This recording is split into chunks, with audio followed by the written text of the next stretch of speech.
This episode of B.A.M. Sports and Entertainment is dedicated to the memory of beautiful Bobby Eaton.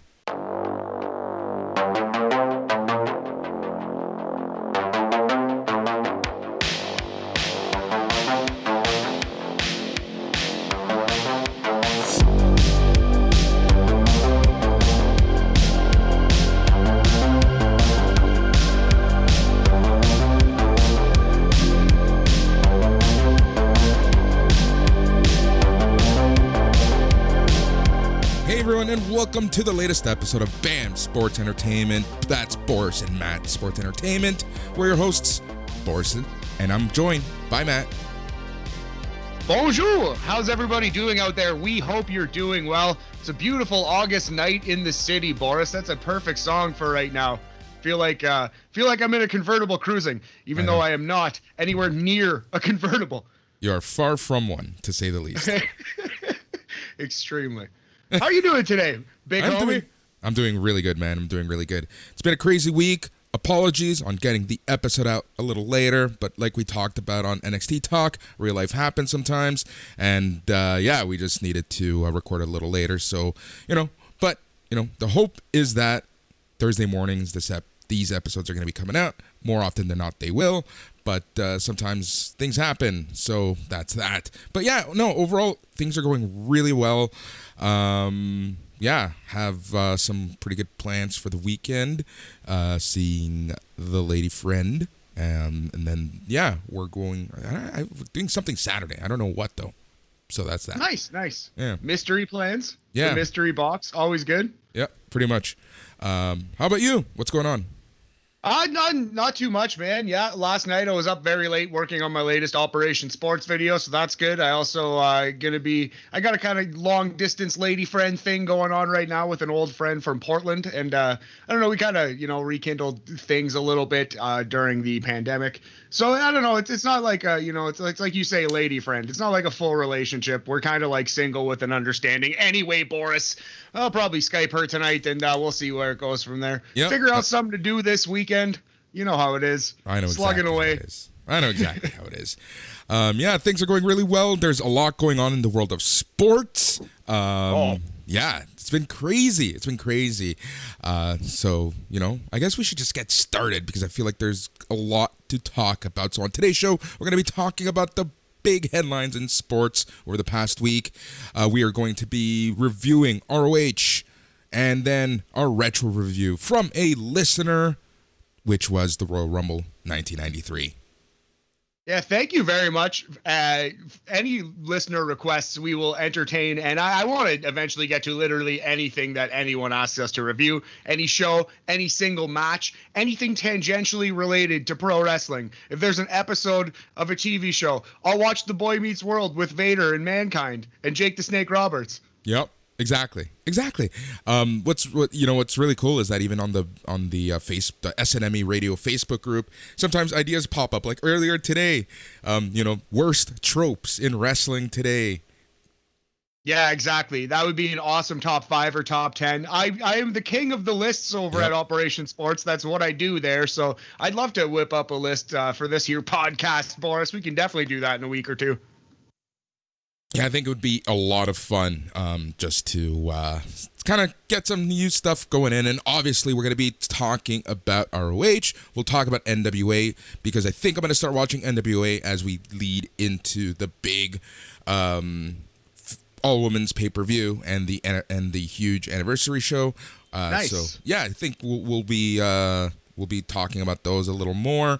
And then, anything big coming up because next weekend we have Triple Mania. So, we're going to try to watch that, do a review for that.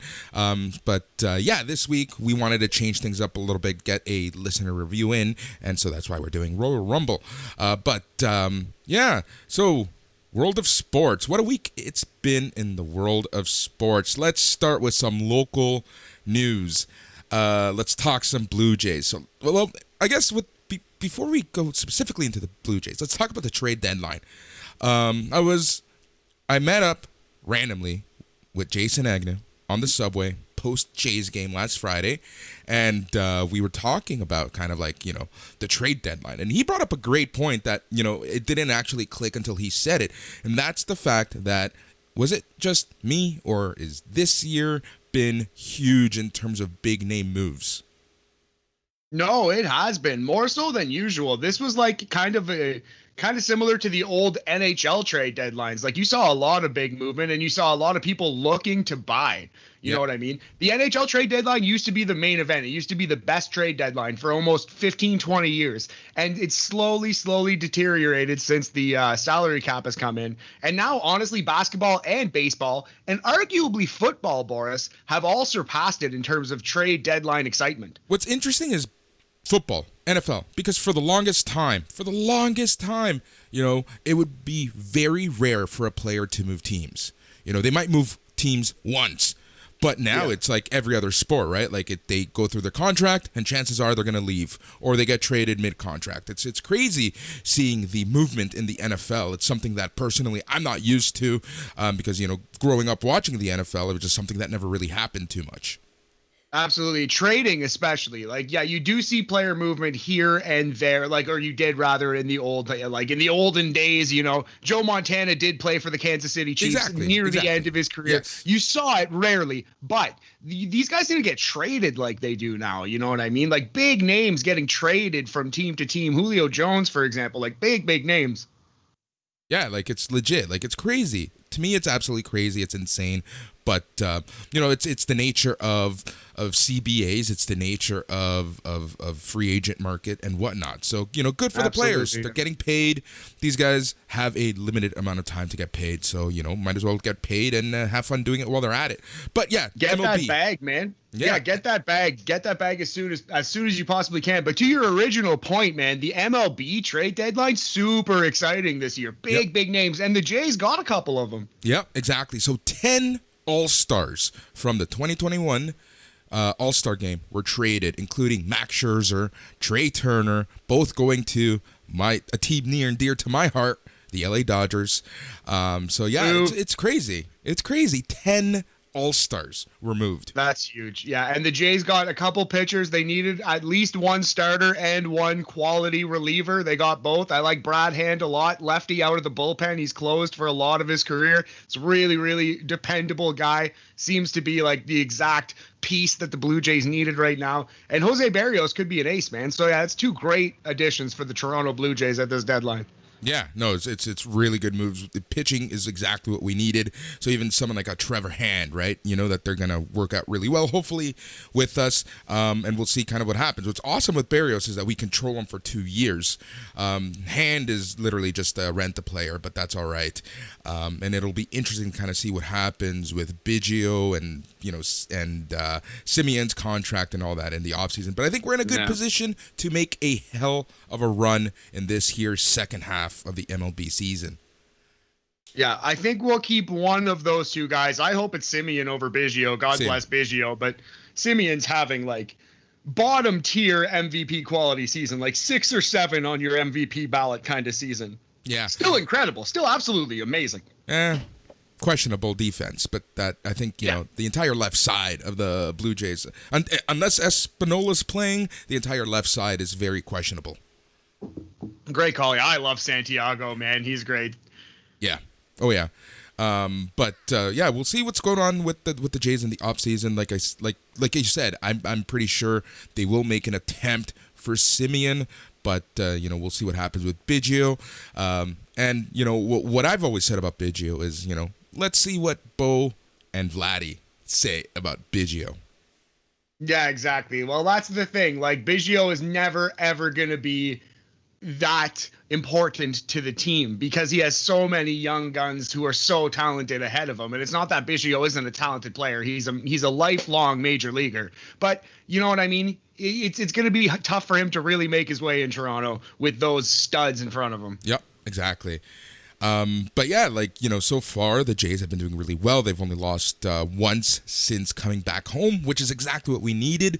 They have quite a few home games. They have an easy second half schedule. So, things could be positive for them. Yeah, big long homestand right now. Absolutely, man. Yeah, this is the time to strike, make up some ground. Yep. So yeah, that is essentially baseball talk. Unless there's anything else you want to talk about. Bam, Jays talk, Jays talk. No, if anybody in my fantasy team is listening to this, let me trade you Whit Merrifield because I don't have the room to keep him. Love it. Absolutely love I it. doubt they are. I doubt they are. Go on. Yes. So let's talk some NBA. NBA free agent market is opening or has opened. Lakers making some interesting moves. I'm not quite sure what they're doing, but bringing in what's his face? Russ, man, Yeah. they're trying to make Space Jam 3.0. They're making the sequel to the sequel. No, I get it, Russ. You know what it is? It's a regular season move. It's the ultimate all-time regular season move. Russell Westbrook will keep the ship afloat. He will get the stats. He will carry the ball up the court.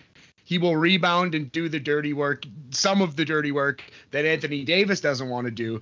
And yeah, he's going to keep that team afloat through the regular season. And then once the playoffs come, LeBron will be like, thank you for your work, Russell. Now I will take the ball and please don't shoot us out of this series. But you know what I mean? Like at the end of the day, LeBron wants people who care, and Russell Westbrook is an Allen Iverson type who would die for basketball. He would die on that court if it came to it. Like he is a warrior, top level competitor.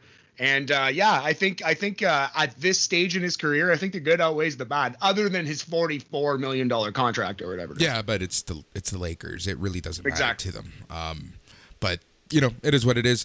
And then our lovable Raptors are making moves. First off, Masai Ujiri is staying put. That's huge.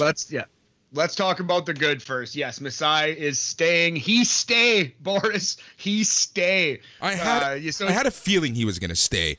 Just because of his heavy involvement with the free agent market and the draft. And I know that Masai is the type of person who would have stayed and done the job regardless, but I feel like that was a positive sign that he was still front and center. The Scotty Barnes pick, especially, because that was quote unquote off the board a little bit, and it felt like Masai was like, no, this is my guy, this is our guy, we're taking him. And that kind of flag in the sand moment was like, well, maybe he is okay putting his roots down here, like. Yeah, I'm super enthused about Masai staying, man. He has my trust, and he's proven time and again to be a great drafter, great free agent signer. You know what I mean? He has an incredible eye for talent, and he's incredibly important to the NBA. It's actually great for the organization, for the city, that he's still here. The PR work that he's done with his charity and the work that he's done with Africa, and even the Black Lives Matter movement and stuff like that, right? It's unbelievable the good PR that he brings to not only the Raptors but the NBA as a whole. Oh, man, 100% right. And that brings me to Kyle Lowry. And that one hurts big time, buddy, because Kyle Lowry is a real one. That man is a gem off the court and on the court. But in my previous life, I was an event coordinator, Boris, and I actually have worked the event, the Kyle Lowry Thanksgiving thing, where he feeds 500 families. And I'm not lying when I tell you, man, that guy walked around the community center talking to every little kid, shaking hands, taking pictures, feeding people, not feeding people themselves, but doling out the meals himself. That guy was he was the star of the show there, but it wasn't about him. He was just working the hardest. You know what I mean? Yeah. Even at that charity event. And I seeing him walk around, just being pleasant, being such a hardworking guy. I was just man, we are so lucky to have a Kyle Lowry in our city. And then they won the title. The parade was something that I'll never forget. If anyone from Toronto was at that parade, you'll never forget it as long as you live. And yeah, man, it sucks for Toronto, but you know what? Such is life. Nothing lasts forever. Sports is a business, and it is what it is, man. I hope he wins the title in Miami. Yeah, same here. I wish nothing but the best for him. I'm just counting the days for them to announce that the statue is going to be outside of the ACC or Scotiabank Arena or whatever it's called now. Yep. He's going to be honored. He is. It's just a matter of when. Yeah, absolutely. And I'm sad that he and DeMar couldn't reunite. I'm actually glad Lowry didn't go to the Bulls because Miami does have a way better team and they kind of have a shot. I wish DeMar could have found his way to Miami instead of Chicago. God bless any Chicago fans listening. I don't think your Bulls are winning the title in the next 3 to 5 years. Perhaps I'm wrong on that one, Boris, but I don't think you are, to be honest. I honestly do not think you are. Yeah, man. Anyway, yeah, so Lowry, big loss for the city, but you know what? We got Precious Achiuwa out of it. We got Goron. I'm not sure if he's going to report to Toronto. It's iffy on if he's ever going to play in this city. He could Alonzo Mourning us real hard. I think he will. Yeah. But that's okay. You know what? That's fine. Let him go chase a ring. We're building something here. And exactly. I love Scotty Barnes, man. If you look into Scotty Barnes, he is embracing Toronto. He loves this city. He wants to be here. He's the hardest working guy in the gym. He's got like the passing gene. We might play him at point guard. He's a great addition. Hey, he reminds me of a Lowry, like the guy who just genuinely wants to be here. And that's who you want to build your team around. Someone who genuinely wants to be here. Absolutely, yeah. And they say his like pro comp or whatever, they compare him to Draymond Green. And if he ends up being our Draymond Green and we have OG and whatever happens with Pascal and Fred, man, the team's in a decent place. Yep. It's in a decent place. Just a little while ago, it was reported that Khem Birch is signed a 3-year, $20 million contract with the Raptors. Quebec boy, Montreal's own. Love me some Khem Birch. Yep. So that's pretty cool. Raptors are already making moves. Like they're trying to get something in place, which is great. And yes, it's a soft rebuild. It's not a full-on rebuild in my opinion. It's a soft rebuild, similar to what the Jays did. And we'll see what happens. Yeah, you're exactly right. It's kind of a soft rebuild on the fly. It's a quick retool. They're gonna like lay in the shadows for a year or two, and watch out for the Raptors in 2024. Yeah, exactly. So tons of stuff with the Raptors. We'll be talking about them, I'm sure, a lot more. Let's talk some soccer. Because this is Friday. Hold on, Friday morning. It is a huge game. Canada is finally in the gold medal game. They'll be facing an undefeated Swedish team, and we're talking about women's soccer. So that's kind of exciting for a lot of people who have been following the women's game since, I would say, 2012. Since that shit show of a game against the U.S., I know that a lot of people have been following the U.S. or the Canadian women's national team. So that's going to be a good game. It's on at 8 a.m. Eastern. Hopefully, if you're listening to this before, you can watch it. Awesome. What tomorrow morning? 8 a.m. Friday Eastern? morning, 8 a.m. Friday morning. CBC. Beautiful. Absolutely. Yeah, and they dethroned the American women's team, which was really nice. Huge win, although the American women's team has gotten pretty old. It was old for soccer, obviously. But yeah, they were an aged team. They were ripe for the picking. But Canadians, they picked them off, Boris. Yep, they did. So that was actually really cool in the grand scheme of things. But I think the biggest news coming out of today at the time of recording is, after it being reported that Lionel Messi was going to stay with Barcelona for a lot less money, it was reported today that he is in fact leaving Barcelona after financial and structural obstacles derailed the deal.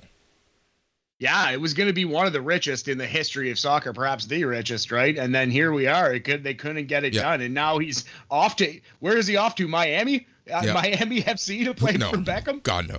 So here's the thing. He agreed to, and like at least verbally agreed to stay. They were going to restructure his contract. He was going to take a huge pay cut. But La Liga imposed a salary limit for the 2020-2021 season, and Barcelona was told that they'd have to reduce its gargantuan wage, and further reductions are expected for the upcoming campaign.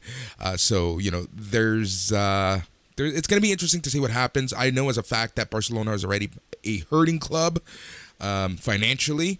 So I think that this is really a sign of, look, we can't go into administration, so we need to do something. Administration is basically like, we're broke. Gotcha. It's a shocker. Yeah. So where does he end up? Honestly, who knows? I really don't know. It's one of those things that I think a lot of clubs have their roster set. Like clubs will obviously make room for Lionel Messi, but no one would have thought after 18 years of being with Barcelona he would have left. Especially when you consider that his previous contract was valued at 500 million euros. So. Yeah, it's ridiculous how much that man was paid. But I think just because of the suddenness of the talks falling apart, clubs are just going to try to make do. Now, I can honestly see him moving to England. Nice. Yeah, I was gonna say for sure. Like, yeah, that would be somewhere in England would be my guess. But yeah, it's a tough chip to just slide into your team, like you said. Like he's not gonna come cheap at all. So. Yeah. Be very, very interesting. Yeah. So we'll see what happens there. It's fuck. Who would have ever thought, right? Definitely not me. Maybe if you play FIFA a lot, but not I, boys. Nah, even then, there's no way. So Canada in the Olympics, they won the decathlon. So that's kind of cool. Yeah, absolutely. And man, how about Andre DeGrasse? Yes.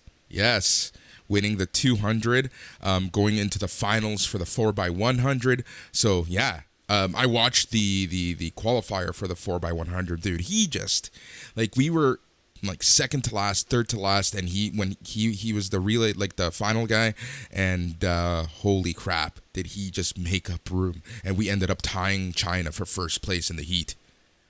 Oh, he flies, man. It's so impressive to watch. His gold medal time was faster than Usain Bolt's in 2016. Like, he's not playing around. Yeah. DeGrasse is incredible. Yeah, it's insane. He's so freaking good. He's so good. It's fun to watch him. And yeah, so we'll talk about we'll do a Olympics wrap up next week, since it is ending this weekend. So we will do that. Anything else you want to talk about before we move into the world of wrestling? No, I think that's a pretty good sports talk. There's exciting things on the horizon. We'll touch on that. I can't wait to see what NHL, what the hockey season is going to look like with Seattle and stuff. There's a lot of good, lots of movement in the NHL as well. But yeah, exciting times for sports. We'll see. Yep. All right. Let's move into the wide world of wrestling. So we're going to start talking about Ring of Honor, and this past weekend on Ring of Honor TV, it was actually quite different and quite fun because it was the beginning of the ROH Women's Championship Tournament. So the TV featured 3 female matches. Nice. Yeah, I actually checked out Ring of Honor this week too. It was a pretty quick and easy watch. There wasn't a great match, but some pretty nice personalities and definitely a lot of babyface fire on the show. Yeah, for sure. And it's interesting to see kind of like the shimmer talent and talent from other companies coming to take part in this tournament. So I think the big thing of note here is that Quinn McKay is officially in the tournament after the Allures cheating. Maria Kanellis basically said she put it to a fan vote, and the people spoke. Quinn McKay is officially in the tournament. So we have 3 matches. First match was Miranda Lees versus Alex Garcia. These two, what was great about ROH and the 3 matches was that before each match they did a video package kind of introducing you to both women in the match, and they were really well done. Like, we're talking NXT quality, which is saying quite a lot, right? Like for me, NXT for the most part, like their video package, their hype packages are the quintessential wrestling video packages. The cream of the crop, Boris. Yes. Cream of the crop. Yeah. So yeah. This match, again, pretty simple, pretty straightforward. These two have known each other for a long time. Miranda Lees actually won her first round match, so Alex Garcia is done. I really like the look of both women. This match was a little slow at times. I think the women were a little put off with the fact that there was no crowd. I don't think that they're used to that, especially for, a TV product. So I feel like all three matches kind of suffered because of that. The winner here was Miranda Elise, and I would give this match to 2.5 handshakes out of 5. I think that's about fair. Yeah, pretty much a Mendoza line match. Like, nothing terribly wrong with it, but it didn't blow my socks off. I agree with that, buddy. I did think Chelsea Green did a pretty good job on commentary. Yes. She's all right. She's hanging in there. And she's definitely going to be like the focal point of this division going forward, despite the fact that she's not actually in the tournament at this moment. So. Yep. The next match featured Maserati versus Nicole Savoy. Nicole Savoy, probably best known for her faction with Shayna Baszler and Mercedes Martinez. So this match was actually I like this match a lot. Essentially, Nicole Savoy said, "Hey, if I put you in my half Nelson suplex, I'm gonna win." And guess what, Matt? That's exactly how this match ended. At 8 minutes and 45 seconds, Nicole Savoy wins. Maserati gets hit with the bada bing, bada boom, Boris, and that's about it. Yeah, Savoy looked awesome. This isn't an original thought because they said it on commentary, but she's like the female Jonathan Gresham, just a suplex machine. Yeah. Suplex machine and submission after submission, so that was a lot of fun and very well done. I would give this match a 3 handshakes out of 5.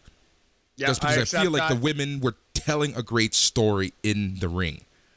Nothing wrong with that, buddy. I can see that for sure, man. Yep. Agreed. All right. And then the main event was Sumi Sakai versus Roxy. Sumi Sakai actually won the Women of Honor tournament in 2019 to become the women's champion. And Roxy is a 19-year-old, quote unquote, prodigy. I really like the dynamics of this match because you had the wily veteran versus the cocky rookie. Yeah, and this was pretty. Yeah, they made a point to say like they actually said the words. She is the Connor McDavid of professional wrestling, of this women's division, which is nice shout to the Canadian viewer. And I thought this was a very good, very worthy main event once I understood the story, and I had no idea who Roxy was coming in. But like you said, the basically the defending tournament champ, like a main eventer in this division versus the new upstart. So yeah, very exciting little match. I thought this was pretty good. Yeah, and we got our first major upset of the Women's Championship Tournament because Roxy was able to get the 3 count via small package for the win. So your winner at 9 minutes and 36 seconds was Roxy. Because of the story, because of the dynamics, I'm going to actually give this match a 3 handshakes out of 5.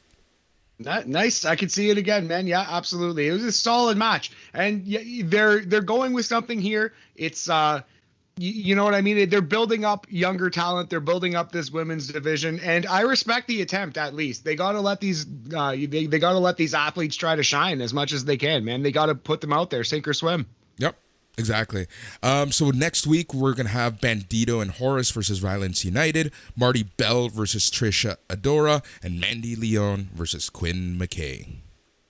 Very exciting. I can't wait for that Quinn McKay match. Also, I believe there was another first round match recently, right? In the ROH women's division, the women's division Wednesday? Yeah, they do that. I haven't watched that just yet.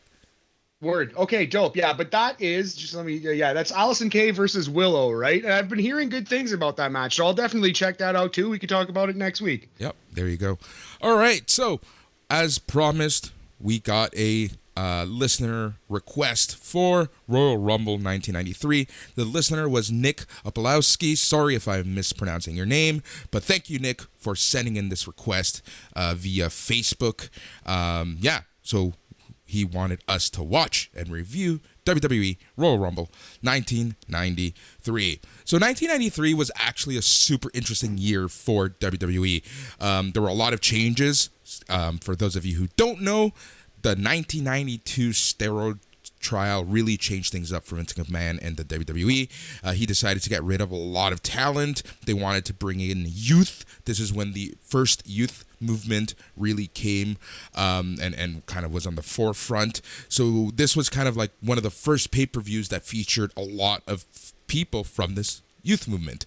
Bret Hart was your WWF champion at the time. You had new wrestlers like Razor Ramon and things like that. So it was a very, very interesting time for the Federation. Also, 1993 Royal Rumble was the first Royal Rumble where the winner of the Royal Rumble got themselves a WWF title opportunity at WrestleMania. Yeah, the first time that was actually written into the rule. The winner of the Royal Rumble goes to the main event of WrestleMania to face the WWF at the time heavyweight champion. Pretty interesting, pretty exciting, and it was a wide open field going into this. Now, to be fair, I was 6 years old, but this is like the first wrestling event that I kind of have like memories of, like both like going in, being excited to see, watching, having my soul crushed and shattered while watching it, Boris. But I definitely remember like having no idea who would win this Royal Rumble match going into it. Yep. So this event took place January 24th, 1993 from the Arco Arena in Sacramento, California. The announcers were Gorilla Monsoon and Bobby the Brain Heenan. They were bickering about the show as the show started. Heenan just wanted to talk about the narcissist Lex Luger. Gorilla Monsoon said nobody cares. And this leads us into the first match of the night, which was the Steiner brothers, Rick and Scott, versus the Beverly brothers, Bo and Blake. I love the dynamics of this match. You have Rick and Scott, the face real tag team brothers, and the Beverly brothers, the heels faux brothers. Yeah, absolutely. Yeah, the classic tag team, the Beverly brothers, had been together for a long time, but not actually brothers. And they're all like kind of like a flashier tag team. Definitely have a pretty boy gimmick versus the rough and tumble Steiner brothers in their first official WWF match as well. Exactly. So yeah, this is a very interesting. It's a little sloppy. They beat the shit out of each other, though, specifically Rick Steiner clotheslining the absolute hell out of the Beverly brothers. The live version of this pay-per-view actually had a very rare audio guffaw for WWE. They actually missed like 2 or 3 minutes of commentary in there. You don't really see those audio issues from WWE too much. But yeah, this is pretty good stuff. Yeah, it was the Royal Rumble typically has less matches because of the Royal Rumble itself. So this was kind of, for me, it made sense that this match would take place.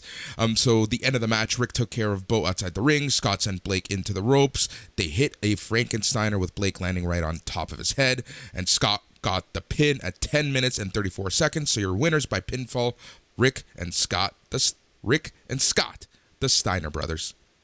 Yes, sir. Yeah, awesome bump taken by, I believe it was Bo Beverly. Definitely sick Frankensteiner thrown by Scott. And yeah, we went 3 stars, 60% elimination percentage. 3 eliminations on this one, Boris, out of 5. Very good match. Pretty solid. It could have been better, but it was a pretty solid debut for the Steiner brothers. Yep, exactly. So after this, they showed a video package about Shawn Michaels and his former tag team partner Marty Jannetty going into their match. They were once the Rockers with a lot of success as a team, but then Michaels turned on Jannetty 1 year earlier, which was January 1992. Michaels had a lot of success as a singles heel with Sensational Sherry as his manager. They went further into the story, showing Marty attacking Shawn. Marty grabbed the mirror held by Sensational Sherry. Then Michaels pulled Sherry in front of him, and Marty hit Sherry in the head with the mirror. So this led us into the second match. Before we get into it, I think we need to flesh out a couple things. 2 all-time classic angles from this feud before this match ever got in the ring. We alluded to the first one. Everyone's seen it. The barbershop window, Boris. Shawn Michaels throwing Marty Jannetty through the window of Brutus the Barber Beefcake's barber shop. But people don't really talk about the second angle, which you outlined there, where Shawn Michaels is in the ring. He's doing his dance. Sensational Sherry is holding up the mirror. And then you see from the camera's perspective, you see Shawn Michaels dancing. And then who should appear behind Shawn Michaels but Marty Jannetty for the first time in almost a year. And he's fired up and they get into an awesome brawl. And then Jannetty's about to hit Shawn Michaels in the head with the mirror. And Shawn Michaels, this dastardly bastard, pulls the woman in the way. And Sensational Sherry gets smashed by the mirror. That's yet another classic angle in this feud that people don't really talk about. So I just wanted to highlight that. 2 5-star, 5 out of 5 all-time classic angles leading up to this wrestling match. Yep, exactly. So this was actually Sherry's first time back on TV since the mirror incident in October of the previous year. So this led us straight into the match, which was in fact for the Intercontinental Championship, Shawn Michaels versus Marty Jannetty. Matt, what did you think of this match? So this is one that if you watch it now in today's eyes, you might not really get the excitement. You might not really get the joy. And I do think Shawn Michaels and Marty Jannetty have had maybe multiple better matches than this one. This isn't their best match. This is a classic. This is a very, very good match. It's a great wrestling match. Maybe you can stop short of classic, but this is great, great shit, pal, right here. Yeah. I thoroughly enjoyed this match. It just goes to show you the chemistry that these two not only had as a tag team, but also as opponents. Yeah, absolutely. Marty Jannetty selling the hell out of his shoulder. Jannetty, one of the most underrated professional wrestlers of all time because he was such a fuck up and he was the ultimate second banana because Shawn Michaels was so talented and so great and went on to such great heights. But don't get it twisted. Marty Jannetty is incredible in the ring. He's an all-time great in the wrestling ring. One of the most underrated wrestlers in ring ever. Yep. Sherry, so Jannetty holds Michaels, calls for Sherry. She takes off her shoe, but hits Marty Jannetty instead of Shawn Michaels. Michaels looks frustrated about it. Michaels turned around to Marty to tell him some instructions. Michaels picked up Jannetty and hit him with a super kick, and this was one of the best sells of early Shawn Michaels super kicks. He did a full flip to sell it. The referee got up and counted to 3. So your winner at 14 minutes and 20 seconds, Shawn Michaels. Yeah, awesome match. Definitely the best match of Shawn Michaels' career to that point in singles. Definitely the best match of Marty Jannetty's career to that point in singles. They had better tag team matches together, but that was the best single match of either of their career up to January 1993. Fun fact.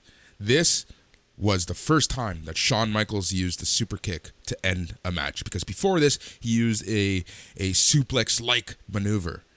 Yeah, the teardrop suplex, they called it. It wasn't nearly as good as Sweet Chin Music would eventually become. But yeah, man, this is a great wrestling match. Might be an acquired taste, might not be as fast paced and as exciting, but you know what I mean? It's the storytelling here. It's Marty Jannetty being too fast, too aggressive, too hyped up, and Shawn Michaels capitalizing on his mistakes. Shawn Michaels being a badass. It made both guys look good. It managed to put Shawn Michaels over as like a tough, worthy champion without making Jannetty look like a shithead. Just a great match, man.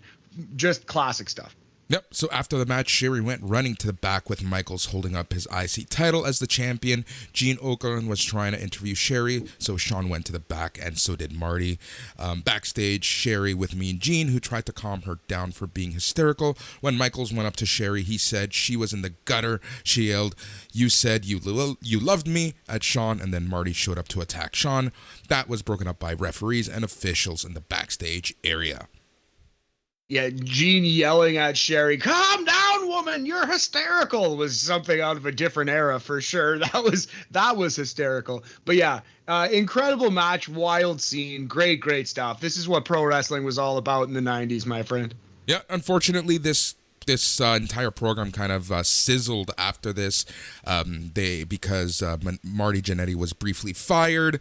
They did have a match in May of 93 on Raw that the crowd was super into, But yeah. This was basically the blow-off match.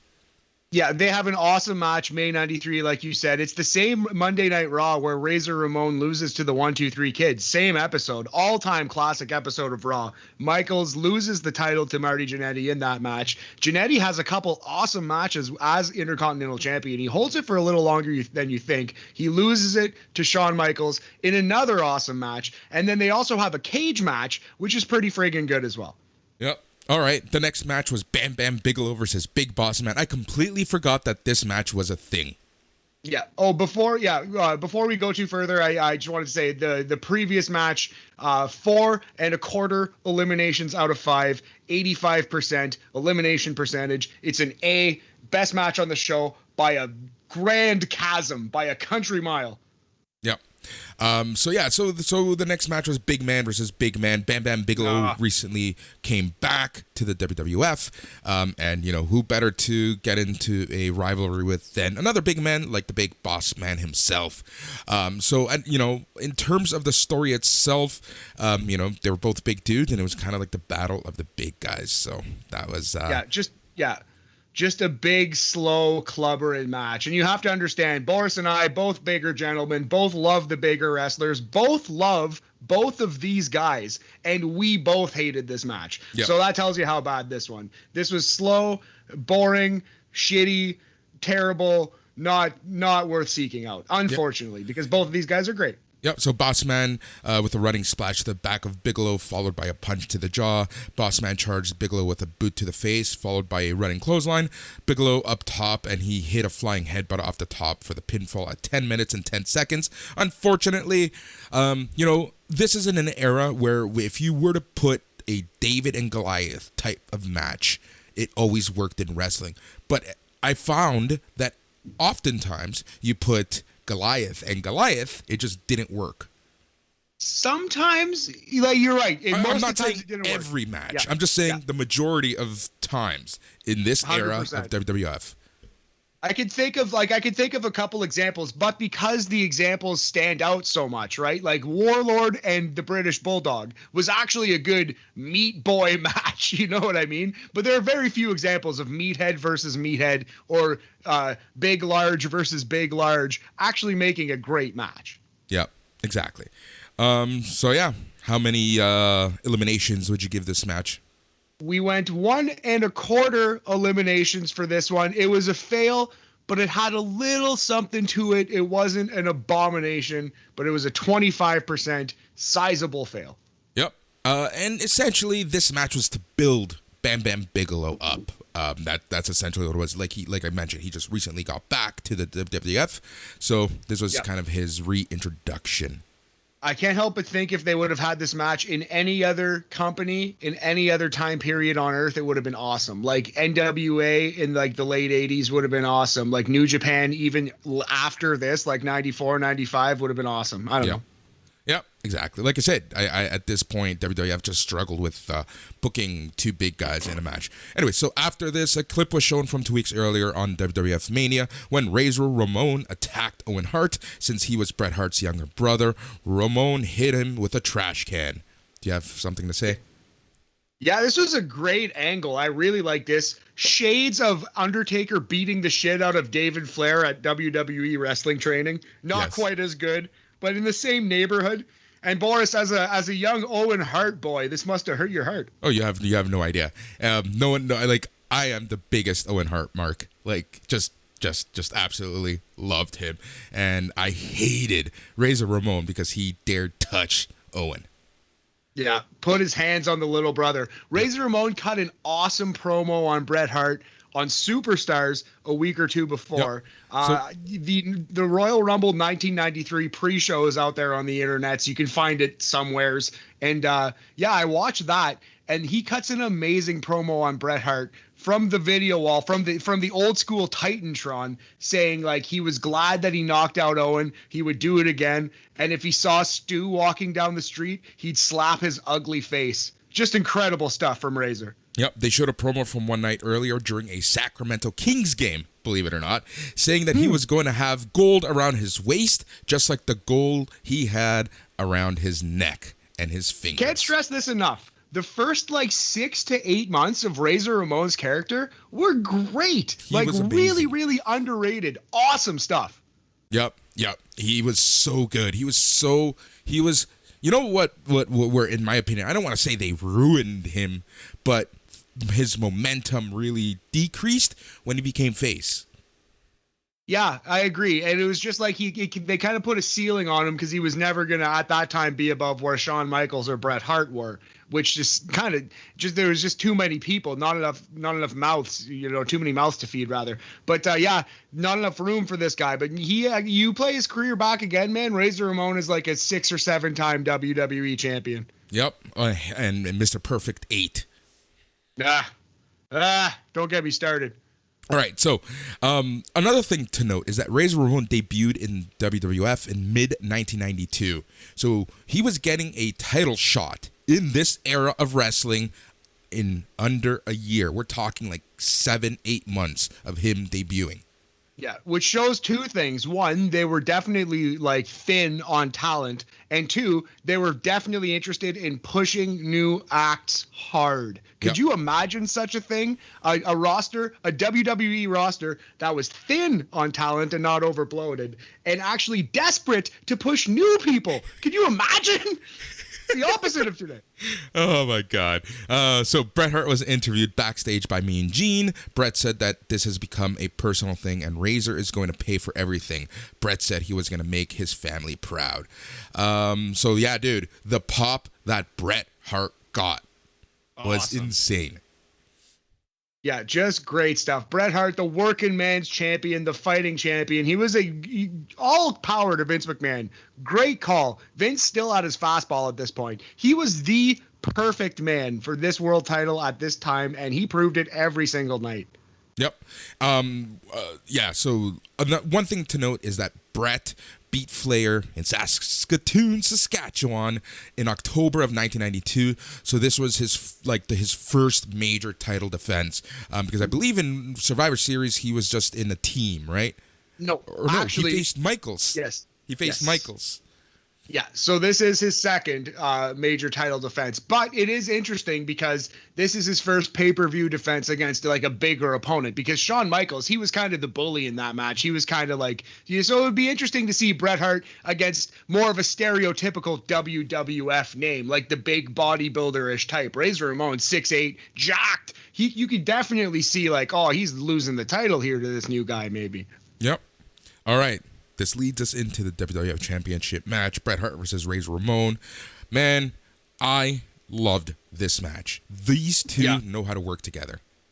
Absolutely. And these two know how to work. This was your old school wrestling match, but like this is the kind of match that if you're training to be a wrestler, this is like, watch this match. The fundamentals on display, the crispness of the work, just like the psychology, quote unquote, just like everything making sense, every piece of this being rewarding to watch and making sense further and further in the story. Like, yeah, man, it was just a classic old school wrestling match. Just like very, very good, psychologically sound. This is like what they used to do. Exactly. Like this is your not even your typical, but this is your quintessential wrestling match. Yeah. Good guy versus bad guy. Bad guy much bigger than good guy. Bad guy dominating good guy. Good guy trying to find a way to beat the bad guy, and eventually he does. Absolutely, man. Yeah.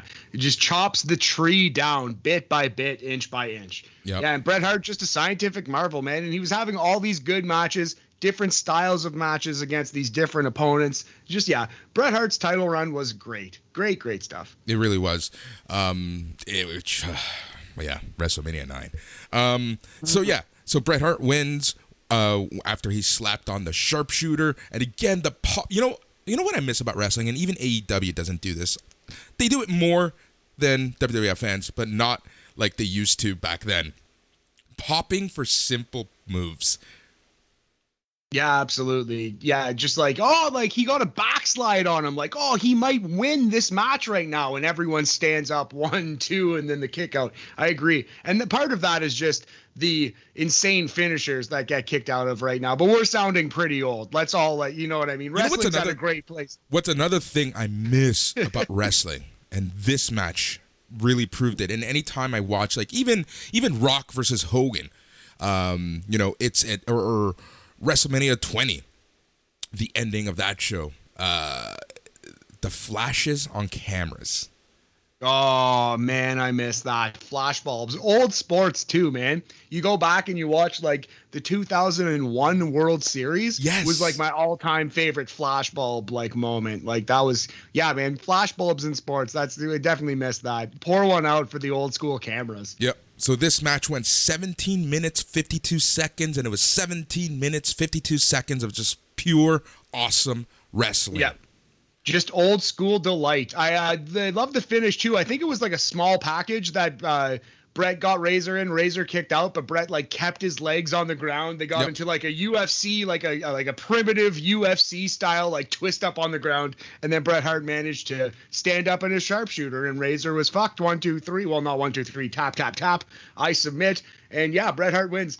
We're gonna go 3.5 eliminations on this one. 70%. It's a B. I wouldn't quite call it great match. They had better matches, but it was just like such a technical sound, just like a marvel. Yep. And yeah, like unfortunately, this match kind of ended there. Like this feud ended there. Like Brett won this for his family, and Razor Ramon went back to the mid card. Yeah, he would beat Bob Backlund at WrestleMania. And he would be babyface pretty soon thereafter, I believe. Yep. All right. Then it was time for the introduction of the narcissist. Yeah. This was a lot. Yes. This was Bobby Heenan. I don't want to see. This is Bobby Heenan, like, just, having a sexual experience over a man flexing for like 10 minutes on your television. Yep. So as Matt alluded to, Bobby Heenan was used to introduce the narcissist Lex Luger. It was very interesting that they were actually calling him the narcissist Lex Luger. They weren't hiding the fact that he was Lex Luger because, this time, it was one of those things. Because, again, on the pre-show and the whole time leading up to Royal Rumble 93, they hadn't named who it was. They had only called him Narcissus. Yes. So Luger flexed his muscles and posed in front of mirrors. This went on for way too long. It was a few minutes. Narcissus did a promo that bored everybody, including myself. He also trashed Mr. Perfect a bit to tease his first feud. Remember, this is January of 1993. By July of 1993, they quickly dropped this gimmick, and he went El Americana. Yeah, full baby face, Lex Express, driving the bus, kissing babies, signing tits. You know how it is, Boris. But yeah, man. But yeah, Lex Luger is this Bobby Heenan introduction. It was a lot, buddy. It was a whole meal of food. Bobby Heenan went for it. Yep. And then from this terrible in-ring thing to the next, we got an introduction for a man dressed as Julius Caesar and a woman dressed as Cleopatra because WrestleMania 9 was in Caesar's Palace in Las Vegas. The guy dressed up like Caesar read some words about how they are ready to host WrestleMania 9. Caesar set up the Royal Rumble match by saying, "Let the games begin." That was that. Gorilla Monsoon went over the rules for the Royal Rumble match, while Bobby Heenan celebrated the introduction of the narcissist. Yeah, just continuing to just he's in the afterglow of that narcissist introduction. So yeah, this Royal Rumble match, among the worst of all time, still has some charm about it. It's not the single worst one, but it's probably in like the bottom 5, I'd say. Yep. All right, so some key things to note here. Ric Flair came out as number 1. Remember, he won the WWF title a year earlier from the number 3 spot, so Heenan theorized that he can do it all over again. Bob Backlund came out at number 2. I actually did like that old guy versus old guy, 2 former world champions in 1 and 2, and then Bob Backlund ends up breaking Ric Flair's record in this Royal Rumble. When you think about it, this is Ric Flair, famed NWA'er, versus Bob Backlund, famous WWF'er. In the ring at once. For old school fans, this must have been pretty exciting. I don't know how many times Ric Flair and Bob Backlund ever faced off. Ever. Yep. All right. So number 3 was Papa Shango. Nice. Are we going to go through the whole Royal? We can do it. Let's go through all, just to laugh at these names. Papa Shango, hilarious voodoo man gimmick of the Godfather. He didn't last very long, both in this match and in WWE. Number 4, Ted DiBiase. Oh, poor Ted DiBiase. Still an NXT notable. Oh, Lord. Number 5 was Brian Knobbs of the Nasty Boys. Oh, what are your quick Nasty Boy thoughts? Do you hate them as much as I do?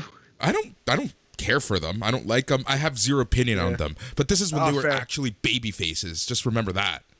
Yeah, babyface Nasty Boys. That's a terrible act. But you know what? The Nasty Boys did have a couple awesome hardcore matches with Cactus Jack in WCW. So at least there's that. Exactly. And also remember, the Nasty Boys were feuding with Money Inc., which was IRS and Ted DiBiase. So this entrant number made sense. Number 6, none other than the man, the myth, the legend, the Virgil. Wrestling superstar Virgil. That's my That's it. That's all you got. Number 7, Jerry Lawler. Jerry the King Lawler. And you know what was awesome? Because if you go back and watch your old school Memphis tapes, everyone knows Jerry Lawler's an incredible heel. But here's the thing, Boris. Jerry Lawler's a fucking amazing babyface. Yes. He's a great babyface, has awesome punches. And for the first 60 seconds of this match, Jerry Lawler worked babyface against Ric Flair. And it might be like going back and watching this Royal Rumble as an adult 30 years later, this might be my favorite moment of this entire match, is Jerry the King Lawler's first 90 seconds when he comes in there and starts beating the shit out of Ric Flair as an old school Memphis babyface Jerry Lawler. Yep. Number 8 was Max Moon. Conan in a ridiculous costume. By God. Yep. Number 9 was Genshiro Tenryu. Can you imagine? IWGP champion, Triple Crown champion. Did he win both? I'm pretty sure he did. Pretty sure. Yep. Yeah, baby. Yep. And he lasted 13 minutes. Not bad. Nice. Yeah, it was awesome. Awesome to watch him chop the shit out of Ric Flair. Yeah. Number 10 was Mr. Perfect. Yeah, this was great. Perfect and Flair setting up their loser leaves town match, which of course Flair lost, thus leaving town for 8 years. Yep. But Mr. Perfect goes in, eliminates Ric Flair. Good stuff. Yep. Number 11, Skinner.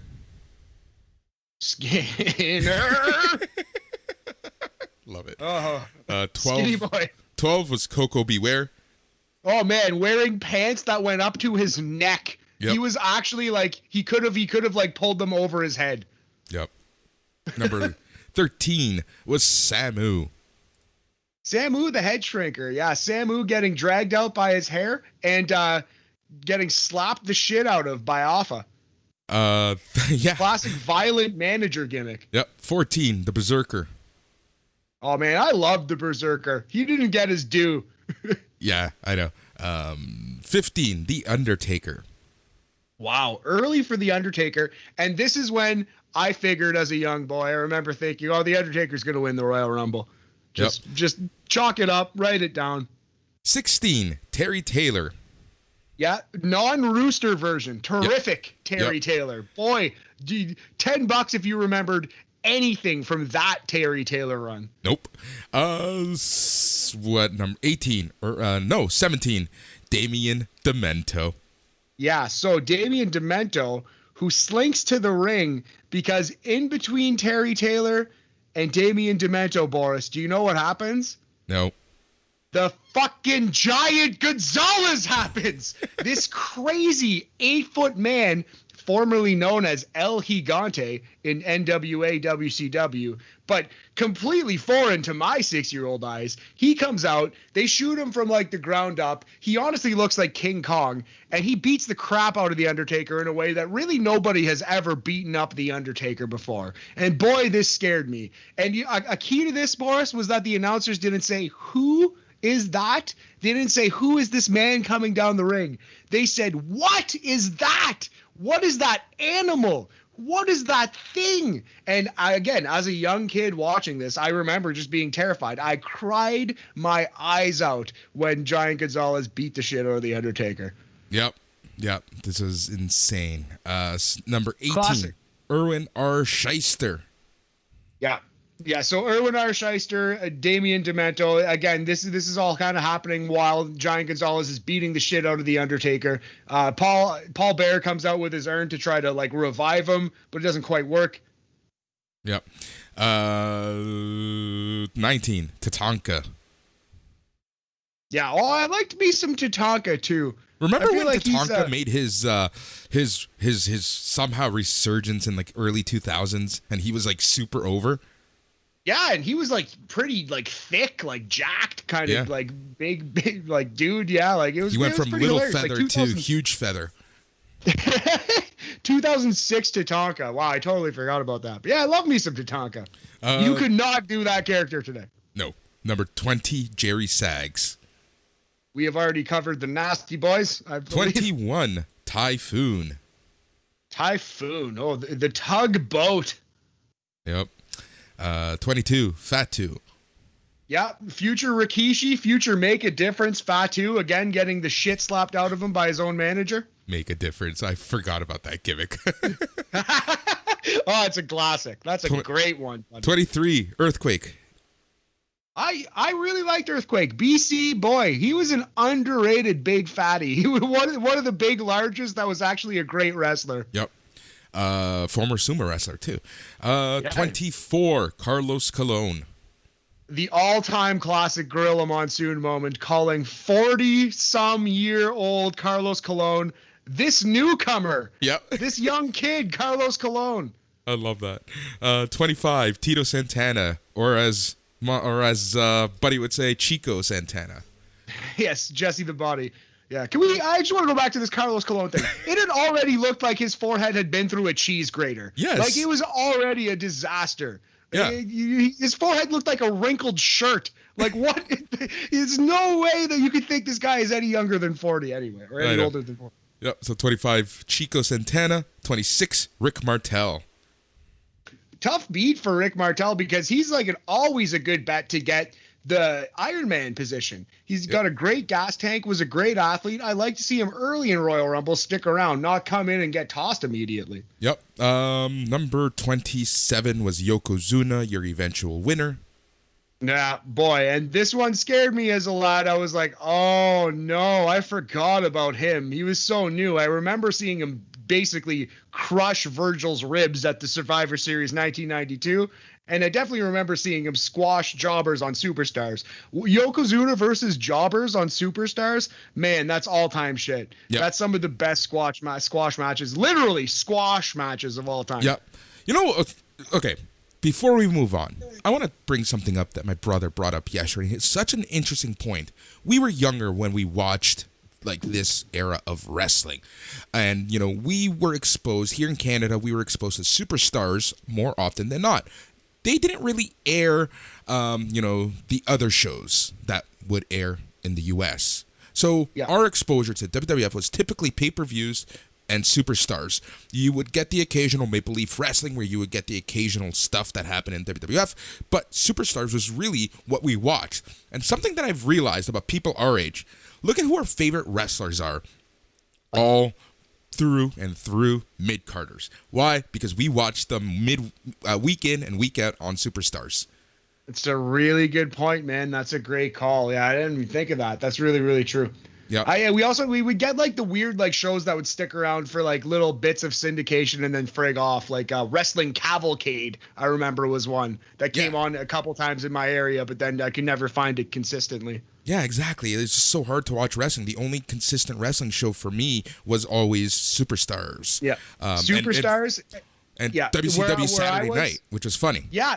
Exactly. Where I was, it was WCW and Superstars every Saturday morning. I would watch both. I would play with my action figures. I would be so full of energy that my parents would have to send me outside for 6 hours. That's awesome. Number 28, my boy, Owen Hart. Yes, the Rocket, wearing the same pants as Coco Beware. They were a tag team, you see. High energy. High-wasted energy. Number 29, the Repo Man. This is the worst joke of my entire career. I love the Repo Man, Demolition Smash. He was one of the best cheesy 90s characters. I still love his catchphrase. Was what's mine or what's yours is mine, or what's mine is still mine. Yeah, you fucked that up. Yeah, what's mine is mine, and what's yours it's still is mine too. Yeah. And then he would do the Repo his fucking laugh. All right, and number 30 with the world's greatest elimination, Randy Savage. So yeah, the second time that I cried my eyes out in this match was when my all-time favorite, Macho Man Randy Savage, had Yokozuna down, and he went for a pin in the Royal Rumble. Macho Man, you fucking idiot! You're better than that. Don't do that. It was very confusing to my young childhood mind. I didn't like it at all. Yep. So Yoko presses Savage over the top to the floor, and that's how Yokozuna won. So I will say, go ahead. Yeah, I was just gonna say, I will say, like, as dumb as that spot is, it is a very memorable end to a Royal Rumble. Macho Man goes for a pin, and he gets kicked out with such force that he flies out of the ring, and Yokozuna wins. Yep. You know who the Iron Man in this Royal Rumble was? Oh, yeah. Yeah, I touched on it before. Bob Backlund. 1 hour and 1 minute, 10 seconds. Yeah, he broke Ric Flair's record, which he established the year before.